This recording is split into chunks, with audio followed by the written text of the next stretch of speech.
Welcome back, fourth graders. Mrs. Lawson here. Hope you loved the end of earthquakes and learned so much because it is going to help you with the next story that we are starting together today. Let's go ahead and check it out. We are on lesson 7 and we are starting this new story today. Can you sound out, what is it called? Yeah, it is called Quake. Disaster in San Francisco, 1906. Learning intention. We are learning to use details in the text to make inferences about story, events, and characters. We know we are successful today when we can refer back to details in the text and make an inference about the story. So remember, when we're drawing inferences, authors do not always explain everything in a story. Readers have to use story clues and what they already know to make inferences. So we have the story clues, what we already know, which is called our schema, to make an inference. Vocabulary. So today we're going back to trying to figure out the word before we tell you what it means. So what is this word? That bossy vowel makes this first one say its name. So coaxed, coaxed. So from the story, Jacob stroked the dog's ears while Itzhak coaxed Sophie back into bed. Dogs aren't afraid of the dark, his father told her in a soothing voice, because they see with their noses. We got these pictures here coaxing this baby to do something. So what do you think coaxed means? Yeah, if you're coaxing somebody, you're attempting to influence them by gentle persuasion or flattery. So see if you can use that word in a sentence. All right, this word, looking at that dog, how do you think they're feeling? It is agitated, because we have that bossy agitated, right? So at the corner, it began to howl. Jacob squinted, trying to see what the animal was so agitated about. So if you're agitated, what does that mean? It means you're feeling or appearing nervous or troubled. So something is making you nervous or maybe even a little troubled or scared, maybe. All right. This is a word that has kind of two chunks here. We've got produce. So it's a term for fresh fruit and vegetables. So a section of San Francisco is called the produce district because fruit and vegetables are sold there. You can kind of see all this fresh fruit and vegetables out for people to buy. All right, our foundational skill today, we are working with the suffixes IAN, ist, and ism. So ian, ist, and ism. Let's kind of review. Adding a suffix to a base word changes the meaning of the word. If you add an ian, it's of a place or its people, or it could mean somebody who's skilled in something. Then we have ist, a person who, and ism, act, condition, or practice of. So let's practice for a second. We have magic. What would be a good suffix to use here? Magic would magician, magician. Have you ever heard that word before? Magician? I've heard it before. Yeah, so it is a person who is skilled in magic. Let's see, would this have worked? A magicist? Never heard of that. Magicism? Never heard of that either. So if you get stuck, one strategy you can always use is try each suffix to see, can you make a word you've heard of or a word that makes sense? That's a strategy Miss Lawson likes to use. So let's keep working on this. Adding the above suffixes to a base word changes the word's meanings. So write the following words, maybe on your piece of paper or if you have a whiteboard, and let's see, can we add a suffix to each word together so that we can practice? So let's look. So you should have written the word library. Now, could we do libraryist? No, I've never heard of that word before. Libraryism? Nope. Librarian. No, that doesn't even look right either. We gotta drop that Y like we've learned before. And it looks like this, a librarian, which we have heard of before because we have them at our school, librarian. What about this word? Violin. You guys ever heard of a violin? Play it. So we're thinking of somebody who plays a violin. Violinian. I don't know if that's a word. Violinism. Violinist. Yeah, I think I've heard that word before. It's a violinist. What about novel? So a novel is like a big book you might read. Would it be a novelian? I don't know about that one. Novelist. I don't know, novelism. What one made the most sense? Yeah, a novelist is somebody who writes novels. Last one is a magnet. Can somebody be a magnet? Have you ever heard of a magnet? It's hard to say. Magnetian? A magnetist? Or would it just be magnetism, something that's able to stick to things and be a magnet? Yep, that one makes the most sense to me too. So this is what you should have written down on your paper or your whiteboard. Good job, fourth graders. All right, now for what you're doing on your own. You're going to decode words. So you have these 1, 2, 3, 4, 5 words, and you are going to try and form a word that makes sense over on the right. So you're going to add these suffixes and make a new word to create a list of your own. Then you're going to choose 2 of the following words. You have 5 choices, and you are going to use them in a sentence. So you have those 2 things to do today. All right, we're going to do some poetry today. Let me get my arrow ready. Natural Disasters by Marilyn Singer. We were talking disasters, scaring ourselves with what on earth would scare us? Volcanoes venting red, hot rivers, spumes of ash, like barbecues gone crazy, earthquakes like crack. Ooh, earthquakes that crack the world like a walnut, sandstorms that suffocate, tidal waves that drown, hurricanes, tornadoes, avalanches, floods, and blizzards. Simple blizzards, those frighten me the most, trapping me right there in my house with nothing to eat but my shoes. We were talking disasters, feeling the earth go wobbly, leaving ourselves with no place to hide, until right outside my window, a robin chirruped loudly in the hickory tree. Like nothing on earth mattered but its song. And suddenly the room righted itself, the floor held steady, and we knew that we were safe for at least another day. Whew, that was good. So far we started to talk about earthquakes, but later on we're going to talk about some other natural disasters. But what all of those natural disasters did you notice in there? They talked about volcanoes, earthquakes, sandstorms, hurricanes, tornadoes. Man, there's so many things. That was a good poem though. All right, so we're gonna make a prediction because good readers are always making predictions.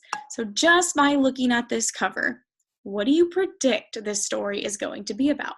So take a minute here, write down your prediction because the best feeling is when you get to the end and you're like, my prediction was right. It's kind of cool. So pause the video here and take a minute and write down that prediction. All right, it is Quake. Disaster in San Francisco, 1906, by Gail Langer Karwowski. Illustrated, I need to make my picture smaller so those things aren't always in the way. Illustrated by Robert Papp. So maybe we can guess who our main characters might be, what might be happening in this story. There's so many things we could get from this one picture. Disaster before dawn. So before we get started, right off the bat, I notice this question over here. Who is the main character? What do we learn about him on this page? So you might want to pause the video because we are going to be using this web today to organize our thoughts. So pause that video and get that web drawn. All right, I have my web drawn. and ready for when we get to that part. So it says, Jacob pulled back the covers and sat on the edge of his bed to take off his shoes. The dog jumped up and curled into a ball at the foot of the bed. Sliding onto his pillow, Jacob poked his feet out of the blanket and let his toes snuggle against the dog's soft fur. Together, they drifted into sleep. The sound of whining woke him. The dog was standing on his bed, tensed as if to run. Propping himself on an elbow, Jacob listened.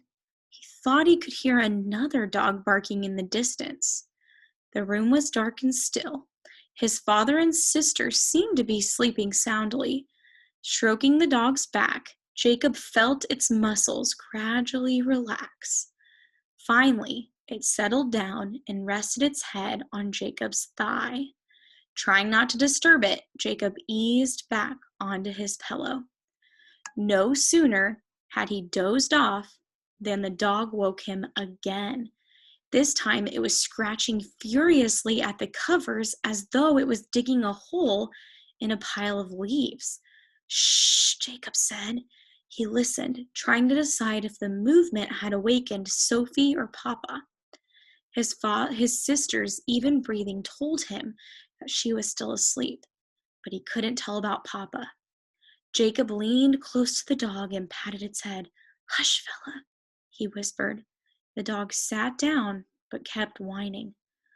What's going on, Jacob? Itzhak asked in a low voice. Jacob felt the dog's body begin to tremble, so he's shaking. Nothing, Jacob said. He's such a young dog. I guess he misses his mother. Silence. Jacob wished he hadn't said the word mother. He tapped his thigh softly until the dog nosed his hand. He ran his fingers through the fur around the animal's neck. Too tense to fall back to sleep, Jacob stared at the shadows on the ceiling. He wished he could think of something to say, something that would comfort Papa and make him cheerful again, something that would make their family whole again. Jacob must have nodded off because he woke with a start. This time the dog was poking him with its damp nose. When Jacob moved, the dog barked. The sound was sharp and loud, like a bullet in the night. All right, so that's the first page, how we figured out who the main character is. Well, if we look back here, we can figure out this boy is Jacob, right? So in the very center of my web, I'm going to put Jacob because that is who we're going to focus on today. And then as we learn details about him, we are going to put them in the web as we go. So go ahead and pause the video if you need some time. All right, so what's the matter with the doggy, Jacob? Sophie asked. Her voice echoed against the dark walls. Nothing, Jacob began. Jacob, that stupid animal has kept me up all night, Itzhak said. I told you there's something wrong with him. Jacob heard the bed creak as his father sat up. I'm going to put him outside. He's already woken Sophie up. All we need is for the neighbors to complain. Sophie shot out of bed. No, Papa, the doggy will get lost. How can he find his way home in the night? He'll be scared. Jacob stroked the dog's ears while Itzhak coaxed Sophie back into bed. Dogs aren't afraid of the dark, his father told her in a soothing voice, because they see with their noses. This little dog is probably not used to being shut up inside a closed building, so he's nervous. He's used to being outdoors. Itzhak patted Sophie's back. Finally, she slipped her thumb into her mouth and closed her eyes. Jacob eased out of bed. I'll take the dog outside, he whispered. I guess I should have walked him after supper. He began to slip on his clothes. Be careful, son, Itzhak said. It's almost morning, and wagons will already be on the street. The drivers can't see so well in the dark. Jacob nodded. All right, so I'm going to pause for a second. I learned one thing about Jacob. So he was trying to quiet the dog because he didn't want to bother his family. What does that tell you about him? I was thinking of the word respectful. So I'm going to put that in my web. that he is respectful because he didn't want to wake his family. It doesn't have to be your best handwriting, but that is what I wrote. Respectful because he didn't want to wake his family. So that's one thing we learned about him, right? Another thing right now we learned is he's like, man, I should have walked the dog. And he's like, I'm going to take him outside. What is that telling you if he's the one taking care of the dog? What's another character trait that we've learned about him? Yeah, it's another R word. It is the word responsible. He is responsible for the dog. So I'm going to say Jacob is responsible because he cares for the dog. So there's my other one. So we've got 2 of them filled in. So 2 up there. Go ahead and pause if you need a little more time, and we're going to keep on reading. Maybe I'll walk over to the produce district and wait for Uncle, I think it's Avi. No, that's a bossy vowel, so I'm going to go with Avi. Either way, with the names, it's not going to change the meaning of the story if we don't know the name for sure. So take your best guess and just stick with that guess. I'm going to guess that it's Avi, or you can pause and look it up. I'll leave the dog with him. He waited, hoping his father would stop him.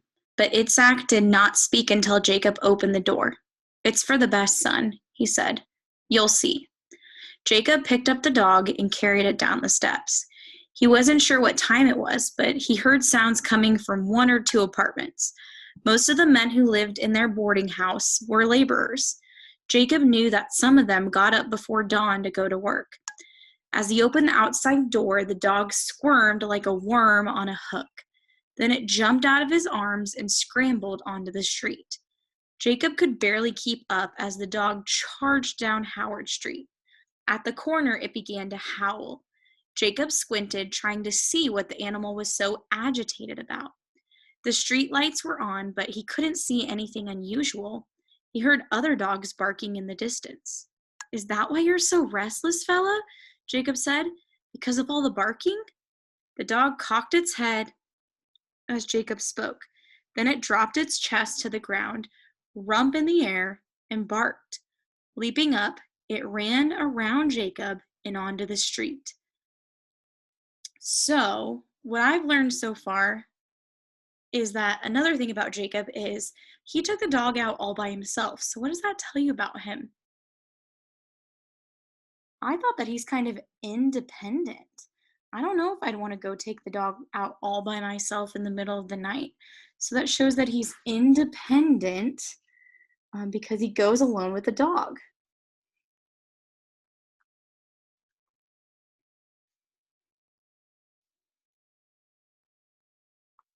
So that's one more thing we learned about our main characters. So get that written down.